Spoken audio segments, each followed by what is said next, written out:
welcome to the Sustainable Region. Today we feature ideas about industry as part of the GVRD's Sustainability Dialogue sessions.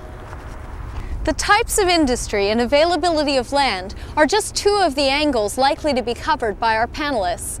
Stay tuned for the public question and answer session to follow. The goal of today's dialogue, titled Industry, the End of Industry, is to examine the impact on industry of high and increasing land values, and more specifically, to examine how we manage the increasing pressure to convert existing industrial lands to both residential and commercial. So with no further ado, if I could ask Mr. Randy Heed if you'd come to the lectern. Randy. And we always make sure we warm up. Good afternoon, ladies and gentlemen. Okay, I'm going to talk about the industrial land market today, and just to start off, to let you know that I've been in the business of selling industrial land, working with owners, corporations, and the development community now for over 18 years. When I first came into the business, we had over 1,200 acres of undeveloped land on Annacis, over 400 acres in Tilbury, and over 400 acres in Pacific Reach. At that time, I could find ample inventory in the Newton and the Port Kells industrial areas of Surrey, as well as Gloucester Estates and the Northwest Langley industrial areas of Langley Township. Today, all of the industrial areas that I've just mentioned are sold out. Our industrial land prices in a lot of the areas of the GVRD are now in excess of $1 million per acre. We are now talking about some of the most expensive industrial land in North America, and by far the most expensive land in Canada. The Campbell Heights area of Surrey represents close to half of the available supply of industrial land in the GVRD over the next 10 years. Yet there is no direct freeway access to the area. In Langley, along the Trans-Canada Highway around 208, we have new residential subdivisions springing up along the freeway. And in fact, the residential exists on either side of the freeway. If industry can't afford or can't find what they are looking for, they will move out of the GVRD or out of the province. We are the ultimate losers in this scenario that has been repeating itself over and over again over the last few years. And from where I stand, I see no end in sight. Thank you very much.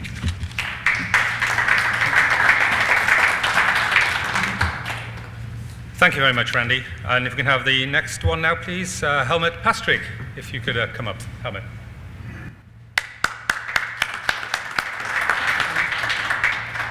Thank you, Peter, and good afternoon, everyone. From my point of view, the industrial land market at its high prices is a restraining factor to economic growth in the region, and I believe that will remain the case for a long, long time to come. So my formal remarks are as follows. The region's long-term economic health depends in part on its ability to attract, accommodate, and retain industry. Some firms located on industrial lands export their products and services outside the region and are critical economic engines. They bring new dollars to the region's economy from the customers that live beyond its borders.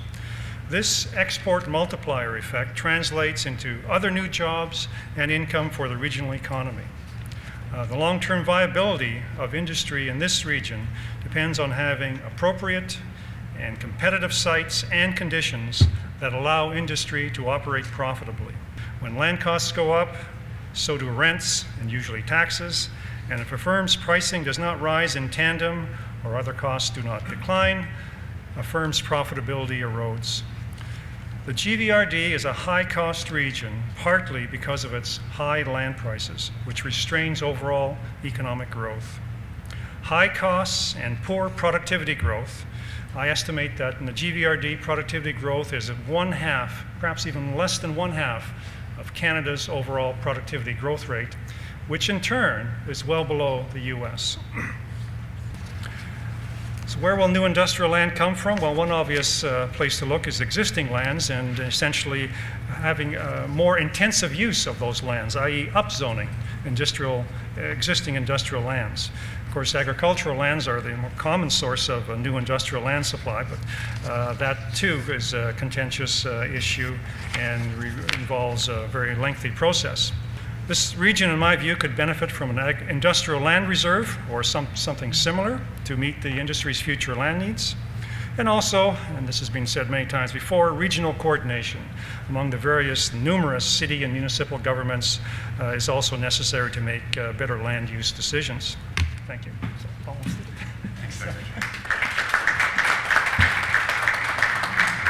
Thank you, Helmut. And if we could have the next presenter, please, Mark Betteridge. Mark.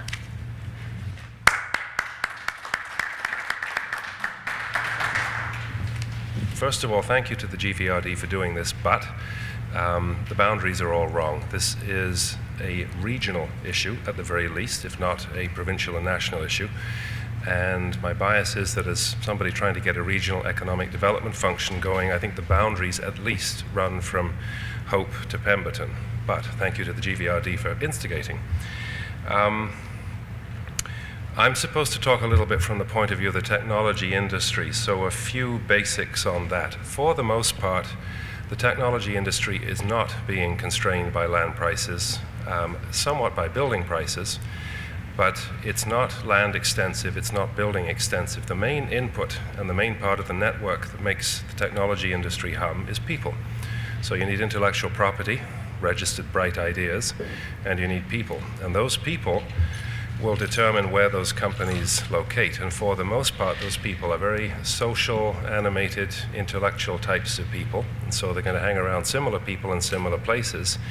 And that doesn't mean a 100-acre greenfield, brand new zoned suburban industrial park. They will locate in Gastown, Yaletown, close to UBC, close to SFU, close to BCIT, UVic, you name it. And if you look at where those companies exist, over the last 15 years or so, Discovery Parks has developed nearly 2 million square feet of space in different locations for different companies of all sizes in different ways. But it's in those kinds of locations. And many times municipalities will say, well, how do I get a tech park going? You won't, for the most part. You're almost wasting your time. One of the ideas that I have moving out of my own area is that I think as much as we can talk about how much industrial land could or does exist around here, one idea is to redirect it. We're spending literally billions of dollars on public infrastructure in the greater Vancouver area, probably rightly so. But would it make sense to deflect that growth by creating incentives? Would you, your family, would somebody, would a company say, you know what, if I didn't have to pay provincial income tax or provincial corporate tax for the next 5 years, would I set up my factory in Kamloops or Prince George or Prince Rupert or somewhere like that, where the infrastructure for the most part exists? Most of those places have unused, untapped infrastructure. The cost of living is considerably lower, and it would simply lower the growth curves in the Lower Mainland. So all the pressure that Kevin Falcon has to deal with for roads, at least the curve would come down a little bit. Thank you.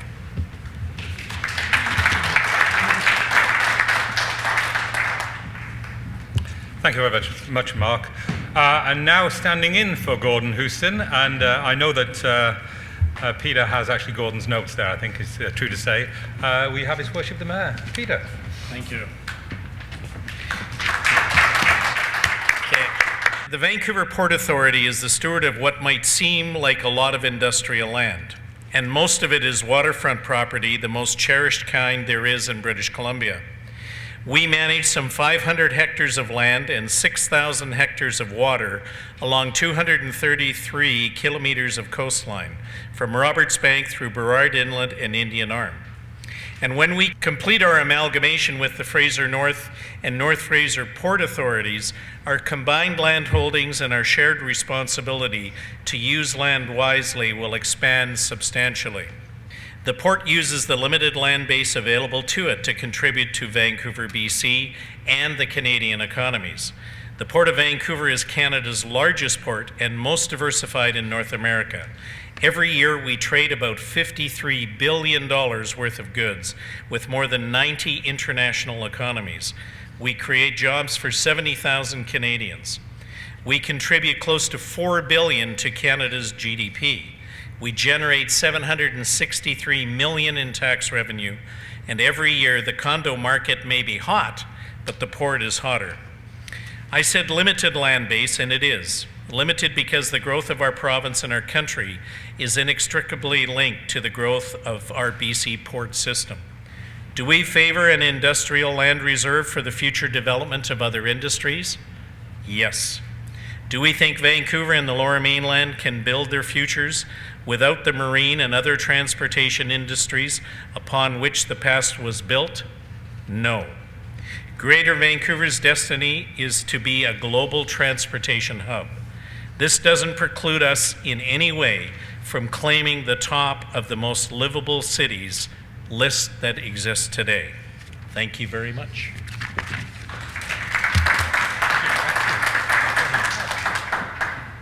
So with no more ado, I think we'll open the dialogue. And on my right, the first question. Yes, good afternoon. My name's Leo Matrunin. I'm from the Township of Langley on the Economic Development Committee.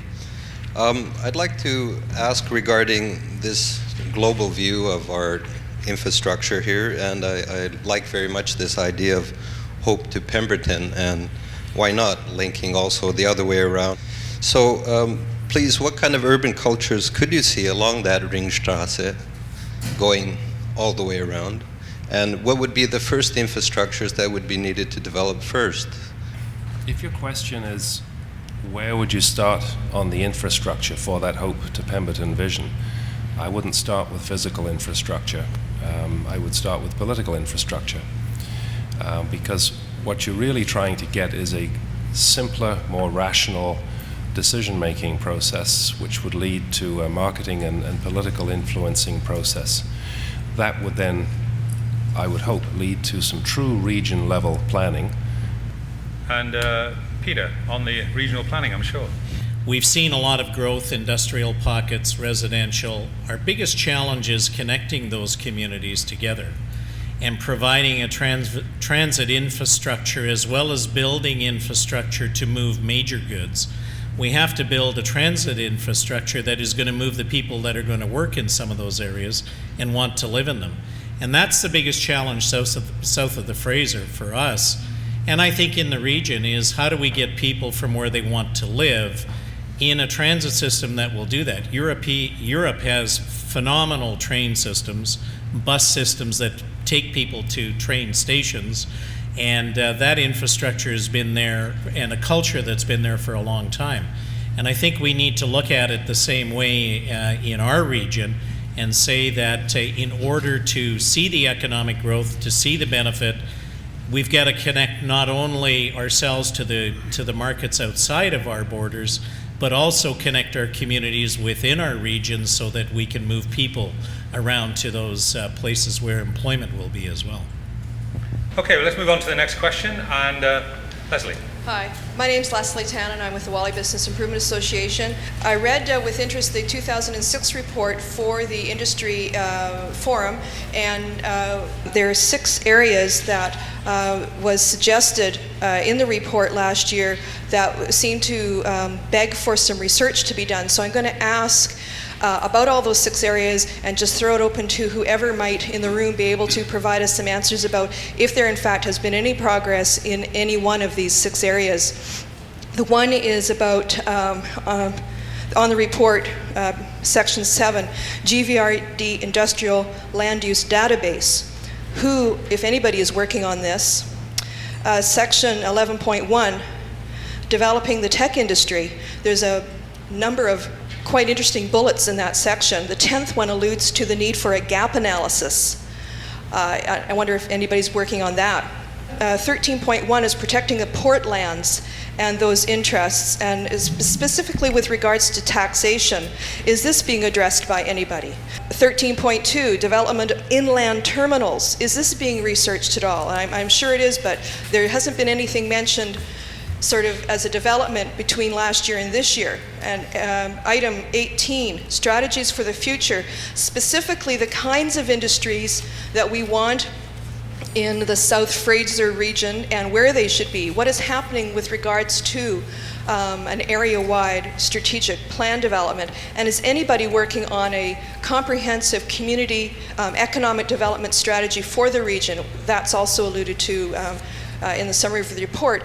And what's concerning me here today is that many of the very good and salient points that are being addressed here today were in fact addressed verbatim from last year, and I haven't heard anything that shows that there's been any movement on any of these very useful and valuable research ideas or information that we need as a region, and that planners and politicians need to have at their fingertips when they're addressing their issues. Thank you. Okay, well, thanks very much, Leslie. I think I'm going to start off there with Mark, if you can do that. Good. I don't know which one of those 6 you want to start with, Mark, but there's a few in there. I'd like to tackle 2 of them. Obviously, the tech industry, and a little bit about, I think what you're really saying is anybody doing anything about a regional economic community strategy? Okay, I'm going to start with some selfless promotion. In about 10 days, we are going to start building a LEED Gold office building, which was doubtful until a few weeks ago. It's going to happen with some very creative financing. This will showcase some locally produced technologies. It'll be the cleanest, bestest building in the province, at least for a while. So if you want any information on that, that's something we're physically actually doing. Just on the industrial database, it's my understanding that that was begun. I don't see Heather, Vanessa, I think we talked about this at the last meeting at the GVRD, and my understanding that has started, has it not? The other one, the inland port, if Gordon Houston was here, he could probably answer that better than I can, but we looked at, there's a property that we were working on further up the valley that we thought would be just ideal, right on CN Rail. It would be ideal for an inland port because we've been hearing a lot of talk about that with all the stress on the ports currently. And we could not get any support from any of the container operators or otherwise. And part of the biggest problem is the actual railway, is the amount of switches that were needed to operate an inland port. The infrastructure just isn't there. Certainly not for CN.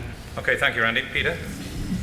Well, I was going to say, if I was Gordon Houston, I think one of the things that he would say, and I've heard him say it, is that the whole move to amalgamate the ports is one of the ways that they're looking at that future growth, and also the distribution hubs that we're going to need to support the industry. And I think the inland port is one that is the same as the amalgamation of the ports, a little controversial and also quite expensive. But I think that the mere fact that people like the Vancouver Port Authority and the railways and the communities are talking about it, notwithstanding some of the challenges that they face, at least they are talking about it. I think the other thing is that I know the GVRD, through the review of the livable region strategy, is looking at where are some of the gaps and how are those gaps going to be filled, and how do we protect the balance between agricultural land and the requirements for food production and the desire for more industrial land and all of those things. And there are other areas of the province that can contribute to that, and it doesn't necessarily have to rest on the GVRD to have to do all of those things. And so I think those are big issues, but they are being looked at and talked about. Okay, thank you very much. The next person, yes, thank you. Hello. Yeah, my name is Bob Laurie. I'm here primarily at the direction of the Greater Vancouver Gateway Council.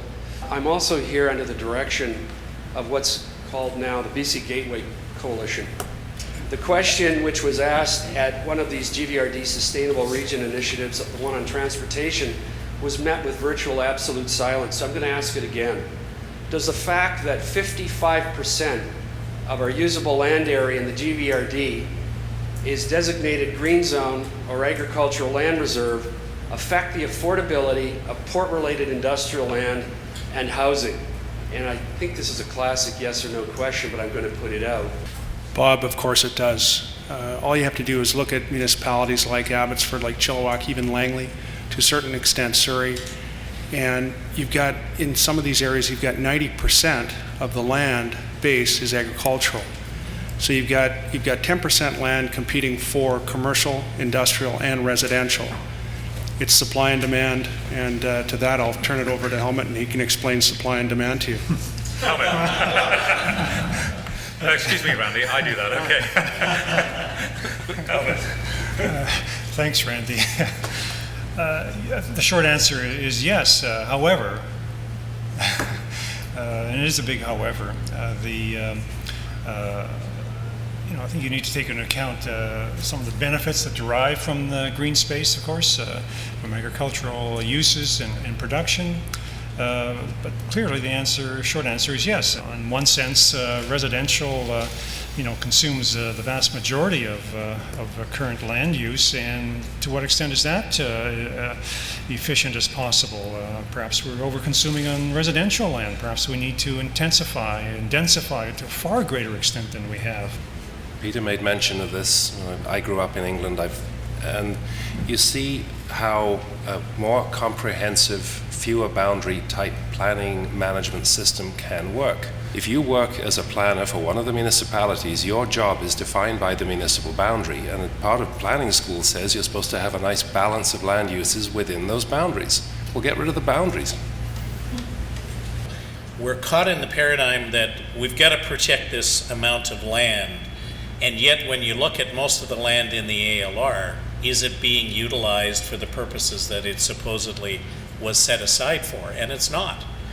And so the answer to your question is absolutely it affects it. And I think we've got to, again, is create that dialogue, bring some different perspectives, change the paradigms, and recognize we're going to get opposition. Okay. Finally, and a very patient lady who's waiting to ask you a question. Thank you very much. much.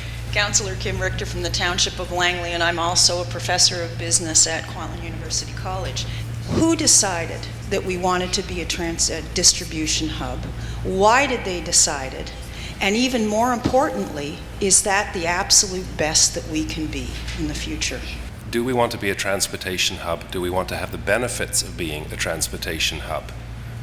Because I don't really plan to stand on Clark Drive and count container trucks going by and say, boy, that was a good day.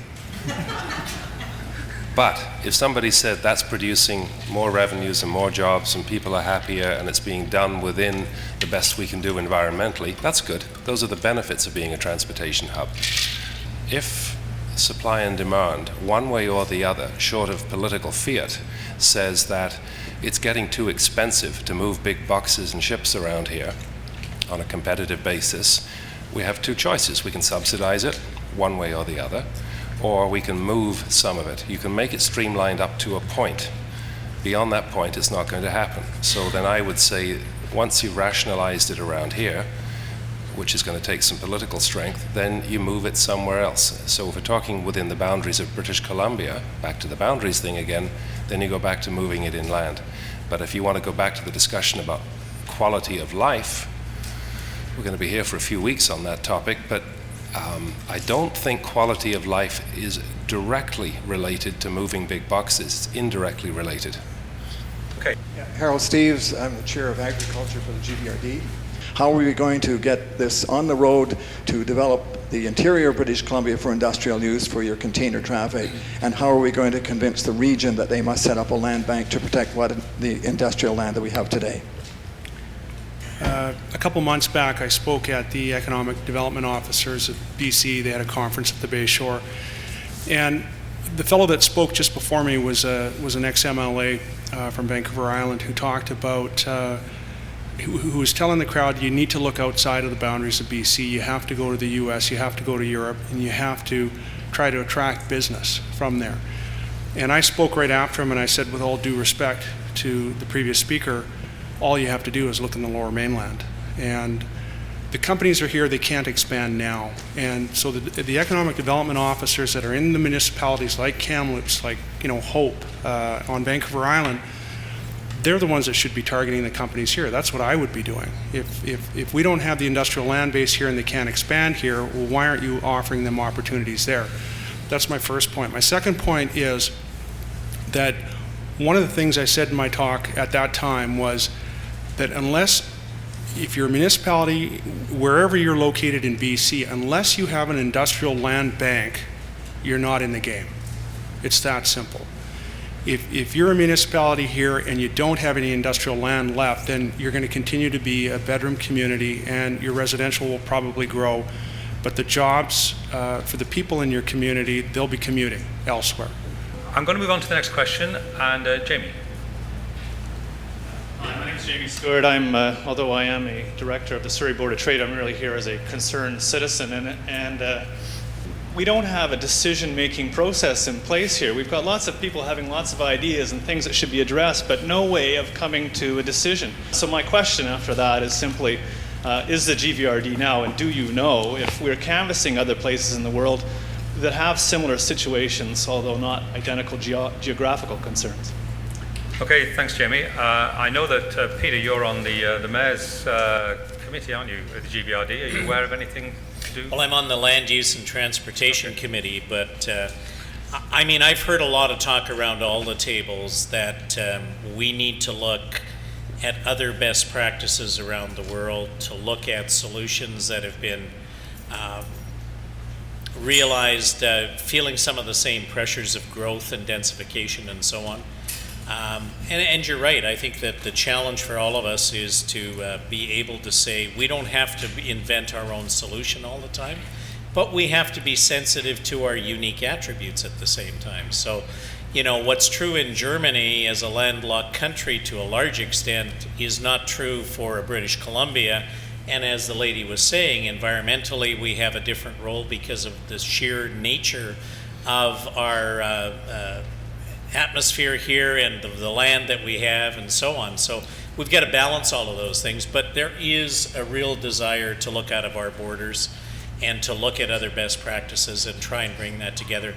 And the regulatory part, I mean, we are a creature of our system, and if we want to change our system, that's a whole other debate that I think would take a number of forums like this to talk about some of those options.